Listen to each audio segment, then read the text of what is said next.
цаана өнөөдрийнхөө бичлэгийг өргөхөд бэлэн боллоо. 2016 оны 7 дугаар сарын 2-ны өглөөрт хоёр эрэгтэй хүн Персийн Исван гол дээр өдөр тутмынхаа адил загасжилж байлаа.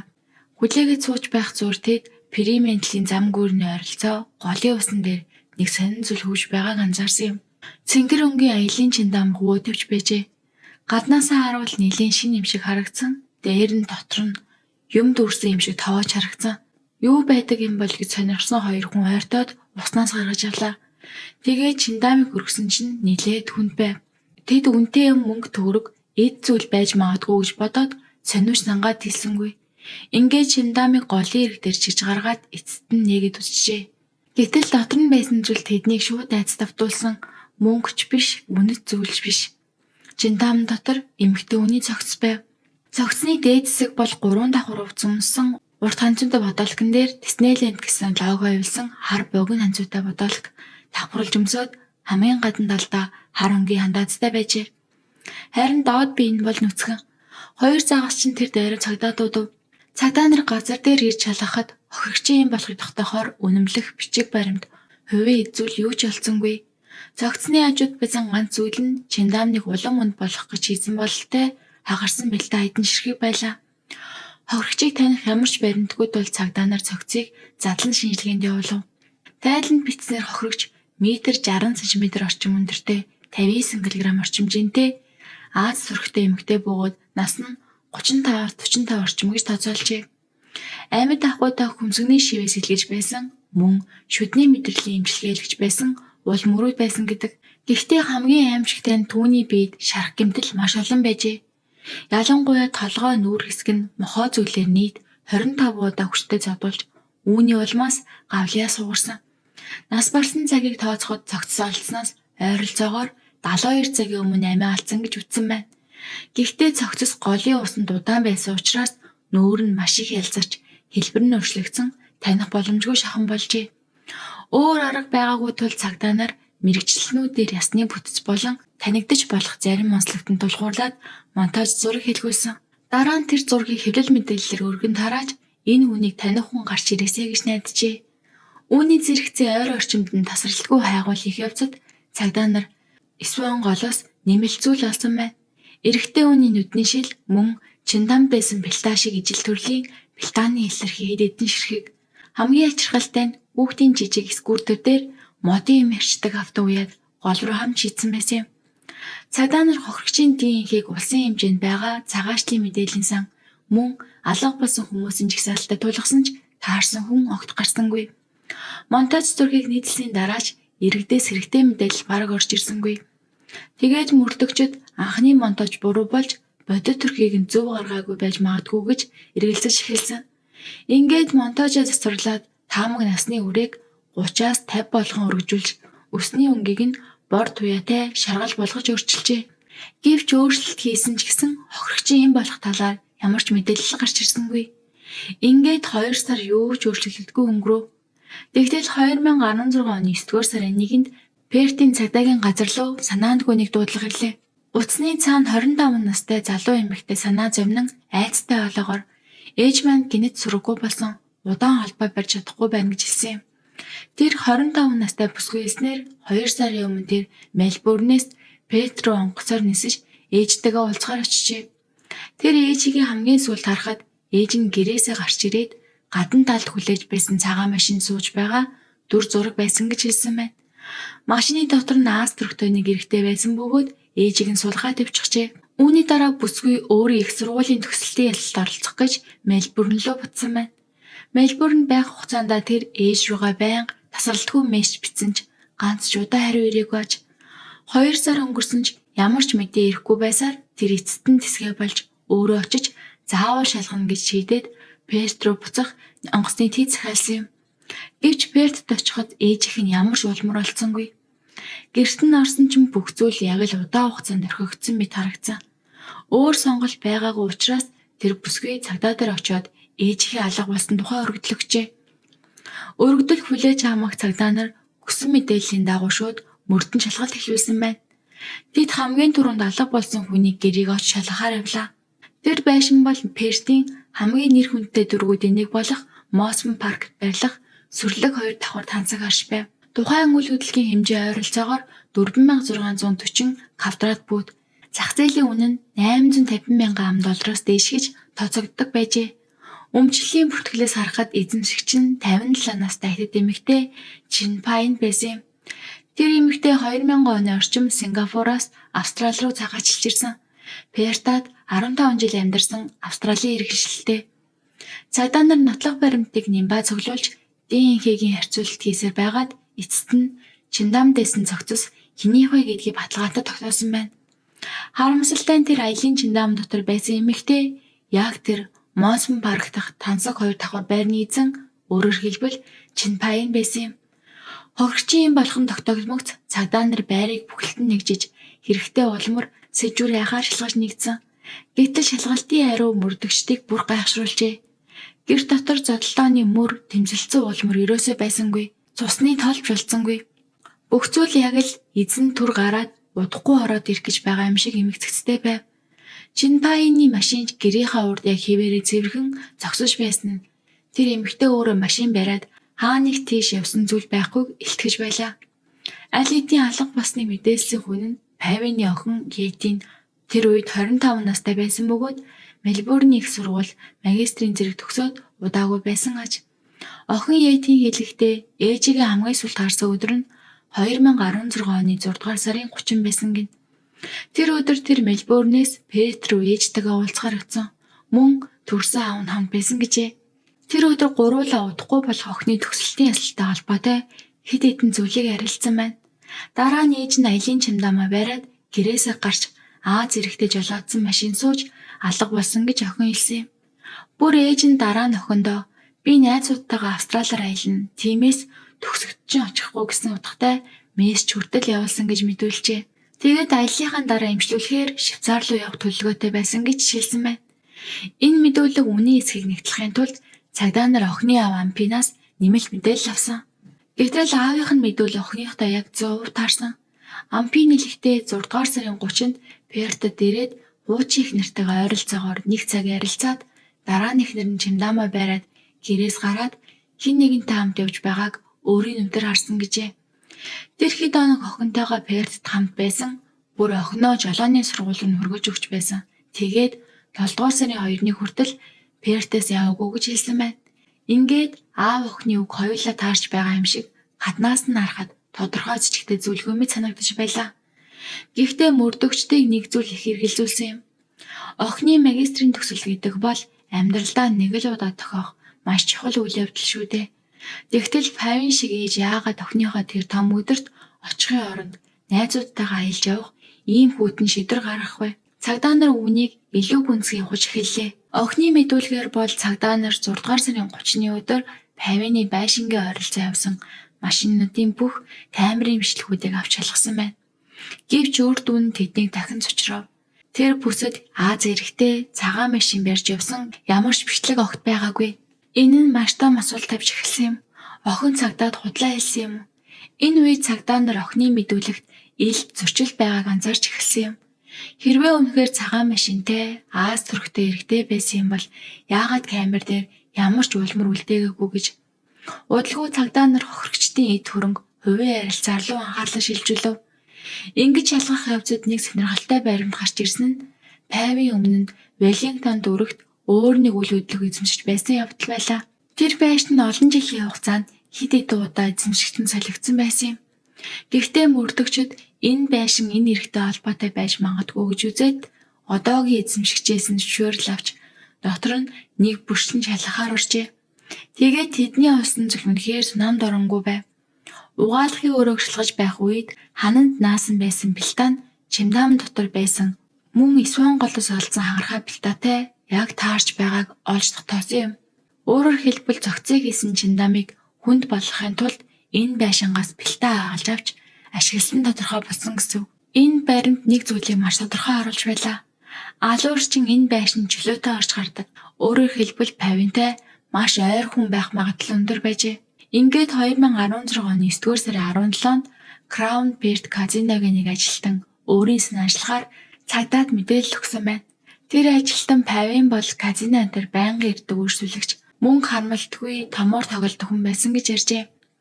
Зарим оройдэр халаасандаа бэлэн мөнгө дүүрэн авч ирдэг, заримдаа бүр 20,000, 30,000 доллар алдаад ч огт тоодгүй байсан гэж хэлсэн байна. Энэ мэдээлэл цагдаа нарт шинэ нэг таамаглал төрүүлв. Магадгүй мөнгөний төлөө алсан байж болох юм гэж. Тэгээд энэ таамгийг шалгахын тулд Павины бүх банкны данс мөн үнэт эдлэл хөрөнгийн чагсаалтыг шалгаж эхэлжээ. Гэвч шалгалтын дунд дахиад л гинтийн байлаа. Сэжигтэй их хэмжээний мөнгө татсан мөр байсангүй. Үнэтэй эзүүл алдагдсан, шилжсэн баримт тогт хэлрээгүй. Ингээд цагдаа нар энэ нэрийг мөнгөний сэтлээс болоогүй гэсэн дүгнэлтэд хүрч эхэлсэн юм. Шүүх эмнэлгийн шинжилгээгээр Павины нас барсан цагийг 6 дугаар сарын 30-ны орчим гэж тогтоосон нь түүний хуучин нөхөр Ампи Сингапураас Пертэд ирсэн яг тэр өдөртөө таарч байлаа. Охины мэдүүлгээр бол яг тэр өдөр Павин хуучин нөхөртөөгөө уулзсан. Энэ нь хэрэг гарсан өдөр хоригчтой шууд уулзсан нь батлагдсан хүмүүс ердөө хоёрхан. Хуучин нөхөр Ампийн охин Етинг хоёр байсан гэсэн. Харин охины ярьсан цагаан машинтай танихгүй Аз хэрэгтэй гэдэг хүн бол бодит байдал дээр огт байгаагүй. Түүнтэй холбоотой ямар ч нотлохоо олдоогүй. Энэ бүх зүйл аав охин хоёрын мэдүүлэгт цагдаа нарын эргэлзээг улам гүнзгийрүүлв. Цагдаа нар мөн Павины гэрээс Исван гол хүртэлх зам дагуу байрлах бүх камерын бичлэгийг яаралтай цуглуулж нэрвчлэн шинжилжээ. Тэгтэл шийдвэрлэх нэг баримт ил гарсан юм. 6 дугаар сарын 30-ны орой Павины хуучин нөхөр Ампи машинаараа Исван голын бүс рүү явсан бөгөөд маргааш өглөө эрт гэртээ буцаж ирсэн нь бичлэгээ тодорхой болжээ. Үүнийг үндэслэх цагдаа нар Ампийн 6 дугаар сарын 30-нд түрээсэлсэн машиныг шууд олж шалгасан байна. Машины дотор талыг нэрвчлэн шинжилэхэд шүүх эмнэлгийнхэн Павины эдийн инхээ улмөрийг илрүүлжээ. Энэ нь Ампийн түрээсийн машин ашиглан хуучин эхнэрийнхээ цогцыг Исван гол тавьсан гэдгийг бараг нотолж орхисон баримт болсон юм. Цугларсан бүх нотлогоон тулгуурлан Пертийн хүнд гэмт хэрэгтэй тэмцэх хэлтэс 2016 оны 9 дугаар сарын 28-нд тухайн үед 65 настай Ампи болон түүний охин Етинг нарыг баривчилжээ. Хоёуланг нь албан ёсоор алга үлдсэн хэрэгээр яллагдагчаар татсан байна. Гэвч байцаалт дараах шүүх хурлуудын явцад энэ хэрэг хэний ч төсөөлөөгүй чиглэлд эргэж эхэлсэн юм. Анх баривчлагдаж байцаал эхлэх үед аав охин хоёр өмнөх тайлбараас огт буцаагүй. Тэд Павин өөрийн хүслээр машин сууж танихгүй Аз хэрэгтэй таамд явсан гэсэн яриагаа тавцаар байв. Гэвч цагдаа нар нотлохог нэг нэгээр нь гаргаж ирэх тусам энэ хоёрт үннийг цааш нуух ямар ч боломж үлдээгүй гэдгийг ойлгосон юм. Ингээд энэ мөчөд аав болох Ампийн огт өөр түүх ярьж эхэллээ. Түүний эснээр тэр Пертэд ирсэн чихэн шалтгаан нь охинтойгоо зүгээр уулзах биш, харин охиноос нь ирсэн яаралтай тусламж гуйсан дуудлага байжээ. 6 дугаар сарын 30-нд тэр Сингапураас яарвчлан Пертэд ирэхэд хуучин эхнэр Налидийн нас барсан байсан гэж мэдүүлсэн. Ампийн Павин охиноо надтай холбоо барихыг олон жил хориглосон. Гэхдээ бид хоёр нууцаар холбоотой байсан гэж хэлжээ. Ампины хэлснээр нэг өдөр охин нь их айж сандарсан байдлаа салгаад ээж бит хоёрын нууцаар холбоо барьдаг байсныг мэдчихээд их уурлаж надтай ширүү маргалж байна гэж хэлсэн гин. Тэд маргалдахдаа бие рүүгээ юм шидэлцсэн бөгөөд уур нь үрсэн охин металл цаас баригч үрж аваад ээж рүүгээ шидсэн чинь санамсаргүйгээр толгойг нь онож гэмтээсэн гэжээ. Гэмтсэн Павин амархаар унтлахын өрөөрөө орсон. Харин маргааш нь охин ээжигээ шалгахаар ороход аль хэдийн нас барсан байжээ. Ампийн цааш нь хэлэхдээ очиход охин нь ээжийнхээ цогцыг угаалгын өрөөний ойролцоох хогийн савнд хийж гисэн байсан гэж мэдүүлсэн. Охиноо хамгаалахын тулд тэр цогцыг хогийн савнаас гаргаж аялын чиндамд хийсэн. Жин нэмхийн тулд бэлтаийч дараа нь машинаараа периментлийн гүрлөө явж хүүхдийн скутер ашиглан чимдамыг гол руу түлхэж оруулсан гэжээ. Мөн тэр үед санамсаргүй нүдний шилээ усанд унгачсан гэж тайлбарласан байна. Ампи би хийсэн бүхнээ ганцхан охиноо хамгаалахын төлөө хийсэн гэж онцлсан юм. Гэтэл охин Етинг аавынхаа энэ мэдүүлгийг сонсоод бүрэн цочирдсан байдалтай. Би үүнд итгэж чадахгүй байна гэж хариу өгчээ. Удалгүй тэр байцаалтын өрөөнд ааваасаа огт өөртөө ярьж эхэлсэн байна. Етингийн хэлснээр аав нь Пертэд ирсэн шалтгаан нь төгсөх гэж буй магистрийн баяртай холбоотой асуудлыг ээжтэй ярилцах явдал байсан. Энэ төгсөлт нь түүний амьдралд маш чухал мөч байсан бөгөөд аавынх нь өөр эхнэрээс төрсөн хоёр дүү охин үртэл бүгдээрч гэр бүлээрээ баярлахыг тэр хүсч байжээ. Гэвч аав ээж хоёр уулзсан даруйдаа мөнгөний асуудлаас болж ширүү маргалж эхэлсэн гин. Аав нь Етинг доошо буугаад зурагт үзэж бай. Би ээжтэй чинь ярих юм байна гэж хэлээд өөрөө хоёр давхар руу гарсан байна. Удалгүй дээрээс улам чангарч түгшүүртэй маргаан дараа нь яг л ноцлож байгаа юм шиг амьсгатаж хүч гаргаж байгаа чимээ сонсогдож эхэлжээ. Тэгтэл гинэт хүн дэм шалан дээр унах шиг дүнгэсэн чимээ гарсан байна. Етинг ямар нэгэн зүйл буруу боллоо гэж мэдрээд дээш гүйж гарах гэж байтал аав нь гарч ирээд ээжийнх нь бие муудаад байна. Ойролцох эмээ сангаас им аваад ир гэж хэлжээ. Етинг им аваад буцаж ирэхэд аав нь доод давхар сууж хоёр гараараа нүрээ дараад уйлж байсан гэдэг. Аав нь уйлаад чамаа гарсны дараа бид хоёр бүр их маргалцсан. Ээж чинь металл цаас дарагч аваад над руу дайрсан гэж ярьжээ. Тэр рефлексээрээ гараас авч хаах гэж оролцсон ч тэр хүнд хурц зүйл ээжийнх нь толгойг онож цохилт нь хэд хүчтэй байсан тул тавийн газар дээрээ шууд нас барсан гэж тайлбарласан байна. Энэ түүхийг сонсоод Етинг айсансаа болж юу ч ихээ мэдэхгүй болсон. Тэр би ээжигээ алдлаа. Одоо аавыгаа ч алдаж болохгүй гэж боджээ. Ингээд тэр аавынхаа цогц нуух ажил туслаж ээжийнхэн үхлийг нуух шийдвэр гаргасан гэдгээ хүлээн зөвшөөрсөн байна. Тэр байшингийн бүх хөлийн мөрийг арилгаж аавынхаа хувцсыг угааж ээжийнхээ өрөөний ор дэрний даваг сольсон. Хэрэг гартнаас хойш 2 сарын турш тэр ээжийнхээ утсаар бусдад мессеж илгээсээр ээж нь амьд байгаа мэт дүр үзүүлж байжээ. Мөн энэ хугацаанд тэр аавдаа 2 удаа нийт $135,000 шилжүүлсэн байсан. Етинг би багаасаа аавыгаа их хүндэлдэг байсан. Бараг өөрийн мэдлгүй л аавынхаа нууцыг хамгаалахад тусалчихсан юм гэж тэр хэлжээ. Хоёр өөр мэдүүлэг инхүү гарч ирсэн ч хоёуланд нь нэг ижил зүйл байлаа. Аль нь Павины үхлийг санаандгүй осол гэж тайлбарлаж байсан юм. Тэдний ярьснаар ширүү маргааны үеэр санамсаргүй металл цаас дарагч толгойр нь онож гинтийн өхвөл төргсөн гэдэг. Гэвч шүүх эмнэлгийн нарийн задлан шинжилгээ энэ бүх түүхийг бүрэн нийцав. Павины толгойн гэмтэл нь ганц удаагийн цохилт байгаагүй. Харин олон удаагийн маш хүчтэй зориудын цохилтоор үүссэн байжээ. Гавлын яс нь хид эсгээр хугарсан нүүр толгой нь аимшигтайгаар зодуулсан байсан нь тодорхой болсон. Өөрөөр хэлбэл энэ бол санамсаргүй ослогт биш. Санаатай харгас аллах байв. Мөн нэг чухал зүйл байлаа. Етинг бол туранхай жижиг биетэй залуу эмэгтэй. Түүнд тийм олон удаагийн тийм хүчтэй цохилт өгч нас барахад хүргэх биеийн хүч байгаагүй. Ийм хэмжээний хүчирхийллийг зөвхөн насанд хүрсэн бие том хүчтэй эрэгтэй хүн л үлдэх боломжтой. Үүн дээр нэмээд цагдаа нар Ампины өнгөрсөн амьдралыг ухаашаалгахад бас нэг аимшигтай баримт ил гарсан юм. Тэр өмнөх гэрэлтийнхаа хугацаанд Павинд гэр бүлийн хүчирхийлэл удаадараа үзүүлж байсан түүхтэй байжээ. Чухам энэ л шалтгаанаар Павин түүнийг орхиж охиноо дагуулад Австрали руу нүүж амьдралаа шинээр эхлүүлэхээ шийдсэн байсан авч эдгээр бүх баримт нотлохойг нэгтгэн дүнсний эцэст шүүх нэг шивдэр төрсөн. Охин Етингийн мэдүүлэг нь аав Ампины өөрийгөө өмгөөсөн тайлбараас хамаагүй илүү бодит үнэмшилтэй гэж үзсэн юм. Тэгвэл асуулт гарч ирнэ. Ампин яагаад Павиныг алсан бэ? Ампин 1951 онд төрсөн хожим Австралийн иргэншил авсан нэгэн байжээ. Тэр залуудаа Сингапурт банкны ажилтан гэдэг байсан. Гэвч 1978 онд өөрийн альч байсан банкнаас $250,000 завширсан нэлэрч шүүхээр орж 3 жил 6 сарын орхиол авчээ. Ялаа идэл дуусаад суллагдсны дараа тэр бизнес хийж эхэлсэн бөгөөд хэсэг хугацаанд үнэхээр баян бизнесмен болж чадсан байна. 1985 онд 34 настай байхдаа тэр өөрөөсөө 8 насаар дүү Павинтай танилцжээ. Павин бол Тайваны нэр хүндтэй чинэлэг гэр бүл төрж өссөн эмэгтэй. Ийм орчинд өссөн учраас тэр гадаад оронд очиж шинэ амьдрал эхлүүлэхийг хүссэн байна.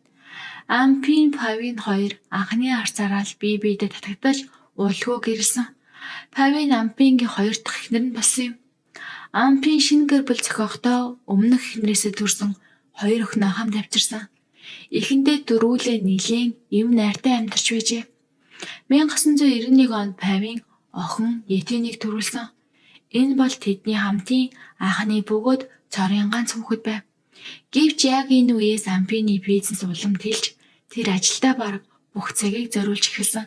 Гэртээ ирэхэн цөөрч гэр бүлийн амьдрал 2 дугаар тавигдах болжээ. Эхэндээ Павийн нөхрийнхөө замгүй байдлыг ойлгож төвчхийг хичээсэн. Гэхдээ цаг хугацаа өнгөрөх тусам Ампины удаан алга болдог байдал тэдний харилцаанд ан цав үүсгэж эхэлсэн юм. Тэгээд удалгүй Ампины хар тал ил гарч тэр Павинд гар хүрч зоддог болсон байна. Гэр бүлийн хүчирхийллийн дунд амьдрахдаа Павийн өөрийгөө яг л амьсгалж чадахгүй хавчигдсан мэт мэдэрч эхэлжээ. Ингэж насан туршдаа амьдарч чадахгүй гэсэн айдас түүнийг эзэмдэж эцэст нь тэр салхилтын хэмжил гаргасан байна. Етийн 9 настай байхад тэд албан ёсоор салжээ. Ампийн салхилтын дараа Павинд 15 сая долларын хөрөнгө үлдээсэн байна. Павийн тэр мөнгийг аваад охиноо дагуулan Австрали руу нүүж дахиж хизээч гэрлээгүй. Тэр ганцаараа амьдарч уран бүтээлээ төвлөрч хувийн амьдралаа маш сайн нууцлдаг хүн болжээ. Хөршүүдийнх нь хувьд Павийн бараг л байдаггүй хүн шиг байв.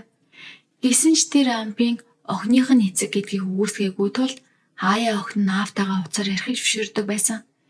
Гэтэл яг 2 жилийн өмнө нэг дуудлагын үеэр Ампийн Павины тухай үзий ядалт доромжлол дөрөв үг хэлсэн нь Павиныг үнэхээр их урлуулжээ. Түүнээс хойш Павийн охиндоо Ампины гэр бүлтэй холбоо барихыг хатуу оргилсан байна. Етийн гаднаа бол зөвшөөрсөн мэт байсан ч нууцаар аавтайгаа холбоотой хэвээр үлджээ. Хэрэг болохоос яг өмнө Ампийн бизнесийн хувьд хүнд байдалд орж маш их мөнгө хэрэгтэй болсон байна. Тэр хуучин эхнэрээсээ мөнгө зээлхийг оролцсон ч Павийн татгалзжээ. Энэ татгалзал Ампины доторх өш онзонг улам уртсалсан юм. Тэр баян тансаг амьдарч буй хуучин эхнэрээ үзэн ядаж эхэлсэн байлаа.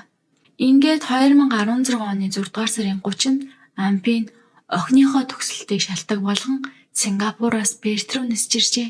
Тэр дахин мөнгөний асуудлыг сөхөж Павинтай аимшигтай маргалцсан. Тэгээд ууран дээцэгтэй өрэхэд металл цаас дарагч хөрж аваад хуучин эхнэрийн харгасаар зодож алсан байна. Ийм аимшигтай ажиллахын жинхэнэ зорилго нь нэг л зүйл байжээ. Охин Етингийг ээжийнхээ бүх их хөрөнгийг ганцаараа өвлөөсэй гэсэндээ. Учир нь Етинг бол аавдаа туйлын өмнө ч үргэлж түүний тал ордог хүн байсан. Ингэснээр Ампийн өөрөө шууд биш ч охиноороо дамжуулж тэр их хөрөнгийг гартаа оруулах боломжтой байсан юм. Гэмт хэргийг дараад цогцыг нуусныхаа дараа аав охин хоёр юу ч болоогүй юм шиг Ампийн Сингапур руу Етинг Мельбурн руу буцсан байна. Тэр жилийн 8 сард Ампийн бүр өмнөх эхнэрээсээ төрсөн 2 охинооч Австрали авчирч Етингийн төгсөлтийн ёслолоор олцжээ. Тухайн үед авахулсан зургууд дээр бүх гэр бүл аз жаргалтай инээмсэглэн харагддаг. Ердөө хэдэн 7 хоногийн өмнө хэрцгийгээр амиа алдсан эмэгтэйг дурсах гашуудал гимшил тэдний нүрэнд огт байсангүй. Хэрэг гарснаас 2 жил гаруй дараа 2018 оны 8 дугаар сарын 30-нд баруун Австралийн дээшүүх эцсийн шийдвэрээ гаргасан юм. Ампийн алга үйлцэнгийн буруутай тооцож наад зах нь 20 жил хоригдсны дараа тэнцэн суллагдах хэрэгтэй бүх насаар орхиад оноожээ. Харин цогцос нуух гэмт хэргийг дарахад оролцсон охин Етинг 4 жил 10 сарын хорихаал оноосон байна. Етинг шоронд байх хугацаанд цахилга ба цайтай өмнө нь ямарч яаш итгэлгүй байсан тул 2019 оны 11-р сарын 7-нд эрт суллагдсан юм. Харин энд хамгийн аимшигтай нэг зүйл бий. Павийн амьд ахуйдаа гэрээс л огт үлдээгээгүй байжээ. Тиймээс хуулийн дагуу шоронгоос суллагдсны дараа Етинг ээжийнхээ цорын ганц охин хууль ёсны өв залгамжлагч болж ээжийнхээ олон сая долларын бүх хөрөнгийг автоматар өвлөө авсан байна. Эцэст нь энэ нэрийг бидэнд нэг л зүйлийг сануулдаг. Хамгийн аюултай алуурчин бол танихгүй хүн биш, харин бидний хамгийн ойрын хүн байж болдог. За ингээд өнөөдрийн бичлэг маань энэ нэрээр дуусаж байна. Та бүхэнд бичлэг маань таалагдсан бол лайк, саба заавал дараад өгөөрэй.